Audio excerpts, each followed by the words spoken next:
Dari isu yang dulu pernah disampaikan di publik atau di media massa, ada 40 perguruan tinggi yang akan tutup. Nah, tapi dengan proses yang kita lakukan, hari ini hanya 10 sebenarnya yang kemungkinan akan tutup karena memang aktivitas tridharmanya yang tidak berjalan. Jadi sebenarnya yang landasan utamanya kita punya Permendikbud nomor 53 tahun 2023 yang nantinya lanskap akreditasi itu akan berubah drastis. Bagi kami PTS itu manfaatnya sangat besar sebenarnya. Apa yang kita rasakan dulu yang menurun, nah, gitu. Yang menurun hanya jumlah PTS, tapi itu karena merger.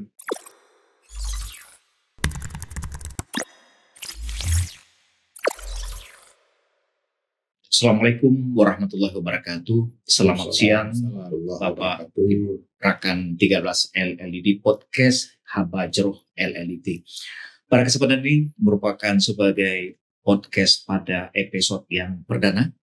Hari ini sudah hadir di hadapan kita dengan narasumber Bapak Dr. Insur Rizal Munadi. Selamat siang Pak. Siang. Dan juga yang satu lagi dari Bapak Dr. Marwan Hamid MPD. Selamat siang Pak. Siang. Ini merupakan dua narasumber yang luar biasa pada hari ini yang sudah berhadir di LLD Wilayah 13 Aceh. Barangkali saya dengan C. Umar, Humas LLD Wilayah 13 Aceh, mencoba dengan tema LLD di mata publik. Nah, untuk lebih mendalamnya barangkali, apa sih fungsi dan perannya LLD dan sejauh mana LLD selama ini berperan untuk memfasilitasi perguruan tinggi di lingkungan LLD di Wilayah 13 Aceh.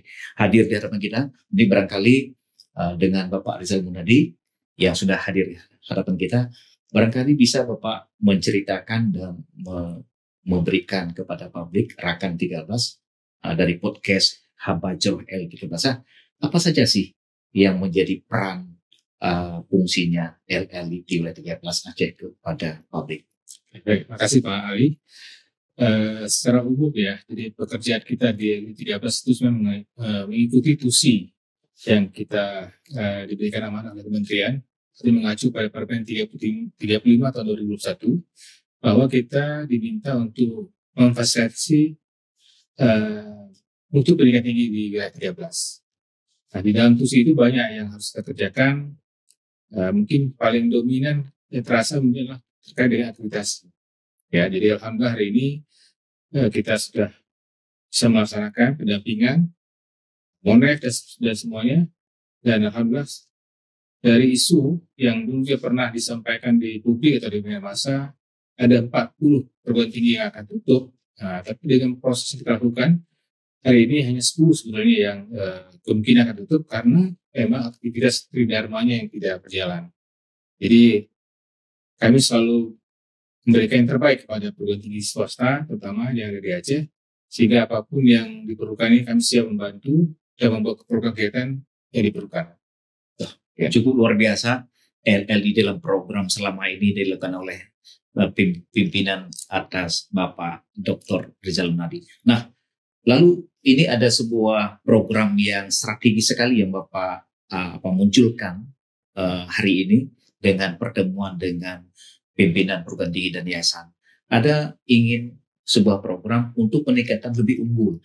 Barangkali apa langkah-langkah agar untuk kedepannya PT itu dan prodi itu untuk mencapai dengan akreditasi unggul untuk masa yang akan datang. Ya, baik, terima kasih sekali. Jadi sebenarnya yang landasan utamanya kita punya Permendikbud nomor 53 tahun 2023 yang nantinya lanskap akreditasi itu akan berubah drastis dari sebelumnya yang kita pernah namanya baik sekalian unggul. Ke depan memang dominannya adalah boleh jadi ada perguruan tinggi atau program studi yang tidak terakreditasi. Kemudian untuk program studi dia terakreditasi dan unggul serta internasional. Nah, saya tadi sudah melakukan satu inisiasi mengajak semua perguruan tinggi ya, jadi para pimpinan dan juga badan penyelenggara yayasan untuk hadir dan sama-sama berkomitmen nih. Karena kalau tidak mengusung atau tidak mendorong ada perguruan tinggi atau program studi yang unggul di masa akan datang, tentu nilainya akan sama dengan perguruan tinggi yang lainnya. Nah, oleh karena itu, tentu komitmen dari badan penyelenggara dan juga pimpinan perguruan tinggi, kami dari 13 siap membawa program pendampingan.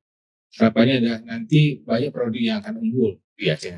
Oke, terima kasih narasumber kita selaku beliau Kepala LLDT 13 yang ketiga. Sebelumnya ada yang pertama dengan istilahnya Kopertis, ada Profesor Dr. Jamaluddin, yang kedua prodi kedua itu Profesor Dr. Faisal. Nah, terima kasih Pak Kepala LLDT 13 yang berhadir. Kemudian ini di hadapan kita sudah berhadir orang yang sangat tidak sangat familiar di kalangan kampus dan mahasiswa dan juga dosen. Beliau juga seorang dosen DPK, dosen diperbantu oleh Kopertis kalau istilah dulu, kalau sekarang dosen diperbantu oleh LLDT. Nah, beliau juga sebagai rektor Muslim. Nah, selaku Bapak sebagai rektor Muslim yang selama ini, tentunya dulu sebelum lahirnya LLDT wilayah 13 Aceh pada 2013 ke bawah itu kita masih dinaungi oleh LLDT 1, kalau dulu istilahnya Kopertis. Nah, kira-kira apa manfaat yang didapatkan yang selama ini dengan kehadiran LLDT 13 Aceh, baik Bapak lihat dengan kehadirannya LLDT dan juga program-program selama ini yang bermanfaat untuk perguruan tinggi yang ada di lingkungan LLDT 13 Aceh. Silakan Pak. Baik, terima kasih Pak Ali, Pak Rizal, Pak Kepala kami telah diundang ke Rakan 13 Habadiro LLDT 13 ini sangat bahagia nih pada hari ini.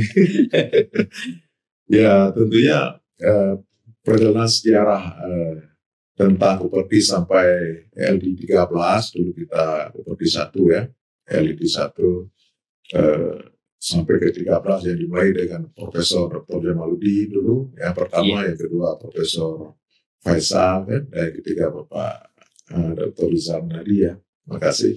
Bagi kami PTS itu manfaatnya sangat besar sebenarnya. Apa yang kita rasakan dulu dengan Kopertis 1, LLDT 1 dibandingkan dengan sekarang sudah ada LLDT 13. Ini menjadi kerja-kerja kami dalam melaksanakan Tridharma Perguruan Tinggi itu menjadi lebih efektif dan efisien. Jadi seperti itu sebenarnya. Dan kita melihat saja data itu yang ditampilkan dari beberapa kegiatan rakor kita ya, yang bawah itu semuanya meningkat. Semuanya meningkat. Nah, ini kan menunjukkan kan bisa tercapai tujuan ataupun program kegiatan yang disampaikan oleh Pak Kepala tadi ya. Nah, tidak ada yang menurun. Nah, gitu. Yang menurun hanya jumlah PTS, tapi itu karena merger. Sementara jumlah-jumlah yang lain kami lihat secara data itu akreditasi meningkat, jumlah fungsional dosen meningkat, jumlah dosen meningkat, kayak gitu. Jumlah universitas meningkat, jumlah hibah-hibah meningkat, semua meningkat. Ini menandakan kan efektif efisien gitu dalam suatu bahasa gitu ya. Jadi sukseslah ini Kepala LLDT mulai 1, 2, 3 yang telah memegang amanah ini, dan kami sangat berterima kasih, sangat merasakan itu. Kampus kami pun sebagai salah satu kampus yang mendapatkan PTS terbaik kan. Karena kita ada LLDT 13. Mungkin kalau LLDT 1 kami nggak dapat PTS terbaik. Kira gitu ya Pak Rizal. Jadi terima kasih Pak Rizal. Saya kira seperti itu ya. Terima kasih Pak Rektor. Tentu dalam perjalanan ini program-program LLDT sudah dirasakan manfaatnya bagi PTS kita di lingkungan LLDT wilayah 13 Aceh. Selaku Bapak Rektor yang mewakili dari pimpinan perguruan tinggi di Aceh, kira-kira apa yang merupakan sebagai masukan atau untuk masa yang akan datang, harus bagaimana kita dalam rangka peningkatan mutu itu sendiri untuk masa yang akan datang? Oh ya, baik, terima kasih. Juga kami mungkin dapat kepercayaan dari LLDT 13 bahwa SPMI Muslim itu boleh dibilang terbaik lah kan Pak Kepala kan. Dan juga kami telah melakukan pengawasan internal terhadap setiap orang yang belum kita kirim ke Puan PT atau ke LAM. Kami ada audit mutu internal dulu, apakah ini sudah layak kita kirim atau belum. Jadi sampai 2 kali 3 kali diproses, dinilai oleh jaminan mutu kami baru kami kirim kan. Ya mungkin juga ini mungkin kalau bisa nanti sebagai masukan satu hal lagi ya, kami ini PTS ya, khusus bagi saya sendiri, merasakan bahwa untuk mencapai keunggul itu memang masih jauh karena teman-teman ini mungkin lektor kepalanya itu dari segi SDM masih kurang Pak ya. Di kampus saya dari 251 dosen itu baru 11 orang lektor kepala. Juga doktor itu, kalau kita lihat instrumennya itu harus ada doktor 30%. Dari 251, kalau 30% kan sekitar 80 sekian gitu ya, 87 gitu. Tapi saya baru ada dokter baru 50 orang Pak, 51, ini masih kurang gitu ya. Ya mungkin juga kegiatan-kegiatan yang kita lakukan itu harus berdampingan dengan kegiatan internasional. Seperti misalnya ada student exchange, ada mungkin summer course, ada mungkin dosen magang, dan lain-lain lah. Riset bersama dengan internasional atau pengabdian bersama dan lain, ya mungkin itu juga salah satu faktor kegiatan yang harus kita lakukan. Tentu ini berat, tapi kami berharap kepada orang tua kami ini, Pak Rizal, Pak Kepala, bisa memfasilitasi sebagaimana tadi yang disampaikan di rakor kita sebelumnya dari pagi, itu agar PTS mengirimkan prodi-prodi yang ada peluang untuk mendapatkan unggul. Di kami itu sudah ada beberapa prodi, cuma kemarin dikatakan bahwa jatuhnya itu oleh Lameba Pak. Itu jatuhnya di internasionalnya nggak ada.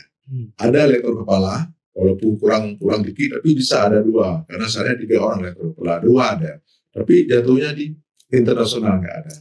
Jadi oleh karena itu, dengan adanya Habajroh ini melalui Rakan 13, kami sangat antusias nih ingin bahwa LIT ini bisa mengajak kami PT ini agar kita ada kegiatan internasional nanti. Jadi kalau hari ini mungkin Muslim dengan Jepang, apa tadi di Sabang juga dengan Norwegia, tapi nanti itu bisa dipadukan dengan PT-PTS yang lain, dengan internasional, atau kita buat PKM nanti yang memang di sini penggeraknya ini adalah LIT 13 atau lewat kebijakan ya.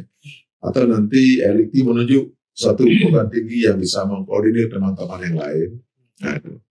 Namun hari ini saya sudah melakukan itu kepada teman-teman di kampus ini, sedikit pengalaman saya. Kami ada bidang kantor urusan internasional, sudah saya sampaikan. Coba semua prodi didata dulu siapa-siapa mahasiswa yang pilih mahasiswa KIP ini, yang orang tuanya menengah ke atas. Dari sekarang kumpulkan uang buat program internasional nantinya ke depan. Jadi tidak perlu semua prodi itu semua diajak. Mungkin satu prodi 2-3 orang saja. Jadi yang penting ada, bukan jumlah. Ya, mungkin itu juga salah satu trik. Itu memang sudah aksi sekarang. Ini sudah dimulai, tapi nanti mungkin ke depan baru aktivitasnya dilaksanakan, implementasinya. Karena itu kan nggak bisa begitu kita mau berangkat, muncul ide kegiatan. Jadi 1 tahun lah kita rencanakan. Seperti dengan Jepang itu 1 tahun Pak, lama itu kita berkomunikasi dengan konsulat jenderal juga kan, dengan dubesnya juga dan segala macam. Jadi mungkin itu Pak salah satu saran kami ya. Dan juga pendampingan guru besar satu lagi. Karena banyak teman-teman di sekarang ini sudah jadi guru besar. Tapi terus saja kalau ada kegiatan pendampingan guru besar, itu dilakukan lah. Kami akan ikut, paling tidak seperti itulah. Mungkin yang penting yang masih kurang untuk mencapai keunggul tadi sesuai dengan instrumen daripada akreditasi. Sekarang kami sangat mendukung agar juga Bapak sehat selalu, seluruh kawan-kawan di LC 13 ya kan, bisa melaksanakan tugas-tugas dengan baik. Terima kasih. Terima kasih Pak Rektor bersama Rakan 13 podcast Habajroh LIT 13 Aceh. Barangkali ini suatu carahan yang paling cukup membanggakan bagi kami LIT wilayah 13 Aceh, bahwa apa yang kita lakukan, program-program di LIT itu bermanfaat untuk perguruan tinggi. Tentu hal ini barangkali pada siang yang berbahagia ini kita cukupkan di sini saja. Barangkali kami minta terima kasih kepada Bapak Rizal tadi selaku Kepala LIT wilayah 13 Aceh dan juga Rektor Ulim Muslim Birun yang sudah berhadir. Semoga Bapak dalam sehat selalu. Sebelumnya Habajroh Rakan ada satu pantun Pak sebelum kita tutup. Jalan-jalan ke Belang Bintang, singgah sebentar di bandara. Bapak Rizal dan Marwan juru bicara. Dengan bismillah telah dibuka podcast Habajroh kita bersua. Wassalamualaikum warahmatullahi wabarakatuh. Waalaikumsalam warahmatullahi wabarakatuh. Terima kasih. Oke, Pak.